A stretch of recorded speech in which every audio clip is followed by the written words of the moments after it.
Hi there, it's Clive here, and I'm back once again talking about Google Stadia. So it's been 3 weeks since Google Stadia launched and since I got my Founders Edition here. So I thought what I'd do is I would talk about my experience with Google Stadia over those sort of 3 weeks, how I found it. We'll talk briefly about the launch, the initial launch, but more importantly, we'll be talking about what I think Google must do next with Google Stadia in order to make it really work and to build on where they're at right now. Without further ado, let's crack on. It's been nearly 3 weeks since Google, the official launch of Google Stadia to the public, and since my Founders Edition arrived. And off the top, as I say, I've had a great experience with it. So I'm going to be honest up there. I've been using it non-stop really for those sort of 3 weeks, and I've been really enjoying it. I mean, I have an Xbox. I've hardly touched my Xbox since I've had this, but more on that later. What this video, as I say, what this video is all about are my initial thoughts since the launch, the good, the bad, and the downright ugly. But more importantly, as I said, what I think Google must do next. So let's talk about that launch. It's the elephant in the room. I think it's fair to say that the launch has had a, mixed reaction. A combination of people wanting to hate it just because it's Google, of not believing, the issue about latency, of jumping on every little issue that's cropped up, of people not fully understanding who it's for. Not even sure Google know exactly who it's for. People doing just, those sort of clickbait videos of talking of how Google have crashed and burned with their Stadia launch, which, hey, don't get me started on that. I've seen some ridiculous reviews of the bad reviews. Reviews of Google Stadia by people who don't actually have Google Stadia. How can you review something if you don't actually have the product to review? It's just like common sense. And yet they're getting thousands of views on their video going, I told you, Google, the Stadia launch would be rubbish. And I was right. I read this, and then I read that, and then I saw this video that said that. Yeah, get the bloody thing. Get the product. Excuse my French. Get the product. Try it out. And if you think it's rubbish, fine. I'm not saying that there hasn't been, some oopsies along the way by Google in launching Stadia. We can be honest about that. Yeah, there were controller issue launches when it launched. Not everybody got their controller. Founders got their controller on the 19th of November. Where's my controller? Or launch codes that delivered a few days later. Or there was lots of sort of things that they promised would be available and weren't available, like Google Assistant, that you still have to wire the controller in for your PC or your laptop. There's no easy way to share the screen captures you might do, and that developers have released some of their ports quickly, they've to get them onto Stadia, and they're not in 4K, 60 frames per second straight out the door. And people just assuming that everything would be 4K because we were promised that. Initially launching with only 12 games and then announcing some more. Sure, that'd be a good news story. And then adding 2 more free games to Pro subscribers. Again, you would have thought that's good news, but I've already bought the game. So then Google said, well, all right, we'll give you money back on that. Problem solved. So again, lots of sort of positive iterations where Google have recognized they've made some missteps and tried quickly to rectify it. And that's sort of good. Yeah, of course they shouldn't have messed up in the first place, but a company that sort of puts their hand up and going, yeah, we were wrong. Absolutely. The same with the farming simulator. They sort of said, they showed the picture of the farming simulator platinum version would be free to pros, and then just gave them the standard version. People complained about it. Google went, you're right, and then just gave the platinum version to all the pros. So again, Google rectifying a mistake they made. So yeah, there's been plenty of missteps, of stumbles by Google on this. I'm not denying that fact. There are plenty of bones on which Stadia haters can chew on, and I think no one is claiming this has been the best launch ever. Of course not. These are all, to me, they're all sort of niggly points and all solvable, and in the most part they have been solved or dealt with. Everybody's got their Founders Editions now, everybody's got their codes. Let's remember, this is a Google launch. And I think the biggest mistake Google made is underestimated how in the gaming world, a big console launch or a big AAA game launch, people have massive expectations of receiving, a complete version with all the features the developers said will be in the game, or the console, developers said will actually be in the game marketed. And that's not an unreasonable position to hold. Of course you expect, if people say this toothpaste is going to make my teeth whiter than white, you kind of expect that. But Google don't necessarily do things like that. They've always been about starting with a basic proof of concept and then constantly rolling out features as they get feedback from the community, whatever. And we're sort of part of their beta launch. That's the way that Google operate. I mean, Gmail, for instance, it just was very basic when it launched, and then they just added and iterated, etc. And we've seen that now, and we're slowly seeing new things and features being added. So Google Assistant now, the functionality is now, you press the button, you can call on Google Assistant. I'll say that quietly so my Google Assistant doesn't kick in. And you can also buy phones. I mean, it'll all be in a limited capacity, that Google Assistant, but it will build on. You can now buy the games from the browser, so you don't just have to go to the Google Store on your phone and get them, which was always a bit of an addition. They've added 2 more games to Pro subscribers, so they've constantly, made some improvements and iterated. So the question is, despite the less than spectacular launch of some of the features and many of the features not being in place in day one, has Google done, and this is a big question, has Google done what they claimed? And that is show that cloud gaming can work with no perceptible lag or latency. That is the key. And the simple answer is yes. That's it. Yes, they have. Those that have used it and understand the sort of broadband requirement speeds and how networks in your house and Wi-Fi works in your house and reliability, etc., which are 2 separate things, network and broadband, those that have tested it in the majority have seen and have said that it works.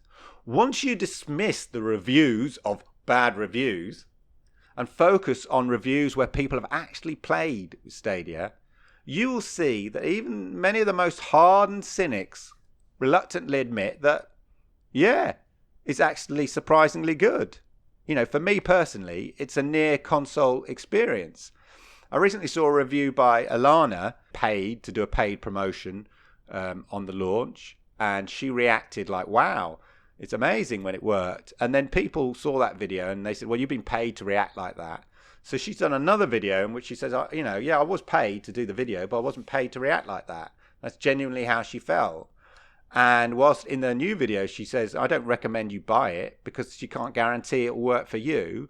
But for her, it works really well and she's having a great time with it. And that's the same for me. I can only talk about my personal experience with Stadia. And for me, it works.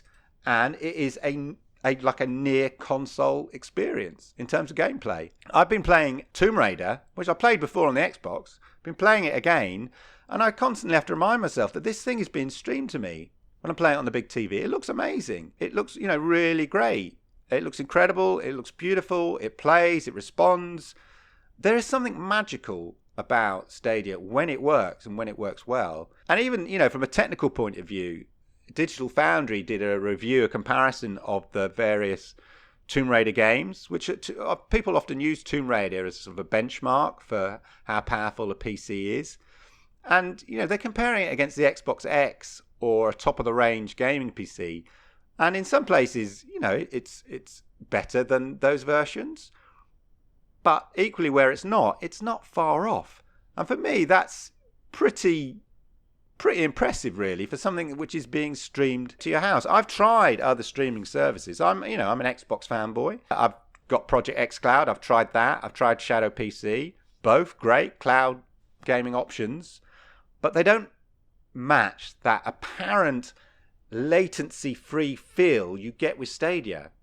I'm not saying there isn't, any lag. I'm just saying it's imperceptible if there is. It makes playing Stadia feel like you're playing on a console. Maybe not an Xbox One X or a PC, PS4 Pro, but to be honest, not far off. So Google has done it. They have proved the doubters wrong. Despite all the hate, despite the stumbled launch, which is just Google's way, I think, and the missteps in communications and PR, the most fundamental point has been proven. Cloud gaming works, and that there is no real perceivable lag or latency, and that is the key foundation on which everything else can be built. There is something to say about the ease with which, and you don't really get this until you sort of had it for a few weeks, the ease with which you could just jump in and play. It's that real casual gaming element of it. When I have the controller next to me when I'm watching TV, it's as easy as opening Netflix. Oh, I want to watch something on Netflix. A few clicks, I'm doing it. I want to play a game on Stadia. A few clicks, I'm doing it. The same with a PC. You know, most of us probably have our browser permanently open. If I want to go to YouTube, just go to YouTube, watch a video. So if I want to play a game, Stadia, go to stadia.com, boom, I'm in. I'm playing a game. It's just that ease and convenience. There's sort of no hanging around, no download waiting times. Cloud gaming is here, and it works now. And with broadband speeds, which are only going to get faster, that's just a fact. Broadband speeds are going to be improved. Yeah, networks and your Wi-Fi are going to get improved with Wi-Fi 6 that have much better multitasking abilities. That's going to become the standard. T-Mobile rolling out 5G in the US. That's only going to make things more accessible. So it works now, and it's only going to be more accessible in the future, and very near future as well.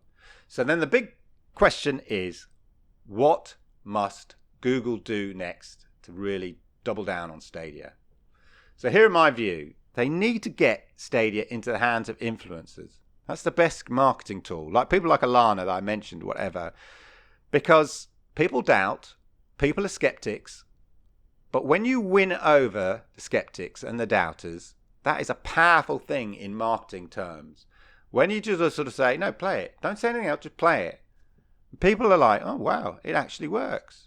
And they're already doing that, in fairness to Stadia. There's some pop-up shops in LA, London and Paris this week. I'll be going, along just to demo the product to influencers, etc. Just to say, look, have a go. See how you feel. Secondly, cost. So many critics go on about, oh, it costs $120 or whatever, and then $10 a month sub. I add that all up and say it's well expensive. But let's not forget, this is being launched free in a few months with Stadia Base. That's going to be massive. Because you don't even need a controller. You can use keyboard and mouse. People can effectively try for free, subject to buying a game, whatever. You can play a near console experience in your browser. Doesn't matter, whether you've got a sort of a low-powered computer, play it in your browser with a keyboard and mouse. Literally, as easy as going to YouTube and clicking on a video and watching YouTube. The experience, the process is the same. So I think Google Stadia should, when they launch the Stadia Base, make a free game available. Could be Destiny 2 without the DLC packs, because that's free anyway on consoles and stuff. And that becomes a great demo for people who get it for free. And once people play, once they see it works, if it works for them, then they might opt by a Stadia controller or a Chromecast. They might opt to subscribe to the Pro subscription, etc. And then if you make it easy for people to do that in the Stadia store, you sort of say, hey, you want to get a Pro subscription? Click here. You want to get a controller? Click here. Make it easy for people. It's all about accessibility.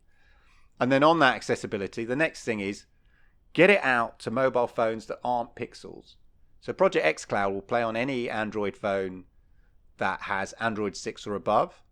So Google need to get it out to all the other Android phones as well. And then obviously iPhone, but that's a different story. But that will dramatically increase the user base. So when they maybe launch Stadia Base, the free version, they need to have it available for other Android phones at that time. Also, the another thing, they should release an update where you don't need a wired connection for when you're using a PC or your phone. Just from convenience sake. It's not a massive thing, but for me, the ease with which to walk around with the controller and then go up to your browser, plug it and play is super It's just ease and of access, so I like that. They should add in the functionality for sharing screenshots and video captures. At the moment, it's really difficult to do that. There's no sort of click here to download and share. It can't be that hard to program that into the app. Sharing is how things get promoted, so they need to sort that out, and it should be a pretty straightforward update to the app to achieve that. Next, in January, for Pro subscribers, they need to make it big, because those Pro subscribers' subscriptions are coming to the end in February. So they need a big AAA game, a big announcement, some big announcement to get all those Pro subscribers on board and really excited about basically continuing to pay their subscription and to want to keep their subscriptions up before they come to an end. So that's going to be really important. A big announcement, a big game. They need to basically get their checkbook out, go to a publisher and go, look, here's £1 million, whatever. Give us this game that we can give to all our Pro subscribers. We're all the early adopters, and you've got to keep your early adopters happy, because they're the ones that are going to go around espousing the greatness of Stadia. So you've got to keep them happy, keep them sweet. The next big thing, and I think it's slightly more longer term, but I don't know if I was confused when they first announced it in June, but I was under the impression, and one of the reasons I bought it, is that you could stream your gameplay straight to YouTube. And I don't know if I did misunderstand that concept when they announced it back in June, but to me, that would be a really cool thing. If I could stream my gameplay straight to my live YouTube account, gaming account, at the press of a button, that would be amazing. And it wouldn't be too difficult to do. Again, using the principle that the Google server sends the pictures straight to YouTube, so not back to me and then to YouTube. So they do all the hard work, so none of my computers are taking that grind on. I think that would be an absolute killer app. And again, it's about that shareability. Everybody's seeing it on YouTube, then you just buy into it. I want to do some gameplay videos, but my computer's not powerful enough. If you could just press a button and then stream straight to YouTube, with Google doing all the grunt work, that's a double win. It promotes, obviously, YouTube and gaming on YouTube, which is what Google want, and they own that. Plus it promotes Stadia. It's a win-win. Next thing is where they need to look at pricing. Game pricing needs to be more competitive. And I'm sure it will be, but it needs to be on a par with other main consoles. So they need to sort out their pricing model. As it becomes more popular, I'm sure they will do that. Longer term, they're going to have to do deals, I think, with publishers who have a subscription package like Ubisoft or something like that, and then make that subscription package available for people to opt in. So I have Netflix, I have Amazon Prime, I have BritBox. Have an option to subscribe, maybe even if it's on top of your main subscription, to some sort of subscription package that maybe another publisher has. Okay, so we know that Google Stadia have their own development studio, and they're working on that, and they've got some big key names in there. So they need to bring out that big game Stadia exclusive launch, which we know is not going to be until about another 18 months or 2 years down the line, but something that really shows off the power of the blades in the Google server, that something that only Stadia can do because of its processing power, because of its network and the servers everywhere. They talked about having massive battle royale. I'm not saying that's it, but having a game with thousands of people in it in a way that you can't currently do with the current networks, but something that maybe Stadia. And we've seen a hint of it in the Grid, the racing game. There's a sort of 40-player version of the racing element, which is exclusive to Stadia, because only Stadia can do that at the moment.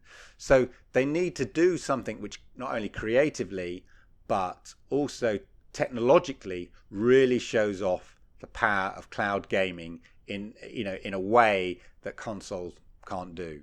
So those are my thoughts, random rantings and thoughts about Google Stadia generally, how I've felt with it, how it's worked for me, and what I think they need to do next. Let me know what you think, whether you agree with me or not. Be nice if you don't. Just be reasonable and factual about it. That's all we ask on this. I hope you enjoyed the video. I hope you found it interesting and enlightening. Please like, subscribe, all of that. Much appreciate it. And until next time, see you around soon.